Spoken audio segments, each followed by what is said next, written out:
So yesterday was middle child day, and it got me thinking all day. I was researching it a little bit. I don't know, I'm one of those people. And I am actually a middle child as well. I am not the center, but my family had 4 kids, and I was the second oldest.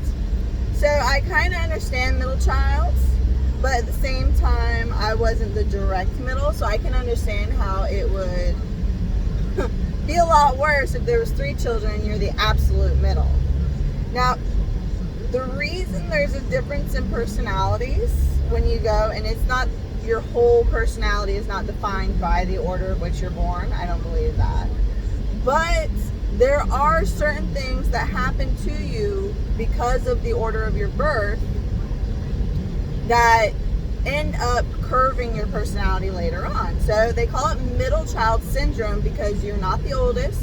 The oldest tends to get all of the responsibility, all of the freedom. They're the ones who are dependable in their parents' eyes. The youngest is the one that usually gets all the freedoms. They're the ones where the parents are like, whatever, or the baby, they couldn't have done it. The middle child gets a little bit of everything. They do not get the responsibility that the older child gets because the older child is there, taking responsibility, always being the one to watch the younger ones. They're also not the ones that are baby because you're too old for that. The baby is the one who is the youngest. So you're not getting that either. So they call it middle child syndrome when you feel constantly neglected, feeling kind of dull, you're not special. I definitely feel like I felt this growing up at certain points. Definitely through elementary school I felt this, although it's not as extreme as I've seen some. I've heard some people talk about middle child syndrome. It wasn't extreme as all that, but I was also the middle girl. We had 3 older girls and then 1 younger boy. So I did kind of feel that 3 where I was the middle girl. But there was a 3-year gap between my older sister and my younger sister. Or my older sister and me. And when she wasn't there, I'm the one who took over the responsibility. So I also felt like the older sibling. But when it came between me and her, I was younger than her, so I would be the annoying little sister in the car that was bugging her because she got to ride up front and I had to sit behind.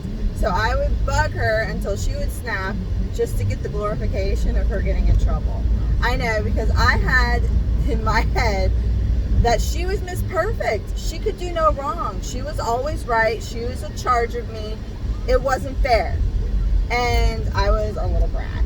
I'll be completely honest. I was a brat. We clashed like oil and water. We did not get along growing up at all. Now we are best friends. We love each other. We live on the other side of the country from each other. I don't know if that has something to do with it now. We definitely, as adults, don't feel that hit for power, so to speak. The who is going to be more dominant. I feel like it was a dominance attack. I feel like most of that whole middle child, older child, younger sibling is all about responsibility and freedom. And luckily for me, my kids do not have a middle child. I just have 2 boys, and they're 5 years apart, so they can't fight too much about what one has versus what one doesn't have because they're 5 years apart. So yeah, my older one has these responsibilities that my younger one has. He's grumpy about it, but you know what? He's 5 years younger than you. 5 years ago, you did not have these responsibilities. And my younger one may want something my older one has. Well, in 5 years, you can have it. It's not so close, where my younger sister was 1.5 years younger than me. And our maturity levels were far different because she kind of was babied a lot, so she stayed back a little bit in her mind. where she very slowly matured. And I matured quickly because I was always in a hurry to keep up with my older sister. So we may have been only a year and a half apart, but it was more like 3 years. It felt like 3 years as far as maturity goes. The only problem with not having a middle child, as far as my kids are concerned, or having that with my kids, is my younger one is now getting to a point where he's about to go to BPK, or he should be going to BPK. This COVID thing is messing it all up. But they think they're full. It's driving me nuts. But he still won't put his pants on by himself. I will make him do it, and then he'll put it on through one leg like a pencil skirt. And he thinks it's funny. It drives me nuts. He thinks he can get away with this. But it's because I let it go for too long. I forgot that he was growing. I was trying to keep him young. And I think it's a problem that a lot of women have, mothers have, where they hold on just a little bit too long to their baby and try to keep them young. I don't want him to go through that, thinking that he doesn't have to grow up. He doesn't have to get responsibilities. You have to try to push responsibilities even though he doesn't have younger siblings to be responsible for. Anyways, I thought it was really interesting. I looked up on some articles from from Google, all the different Huffington Post and the Reader.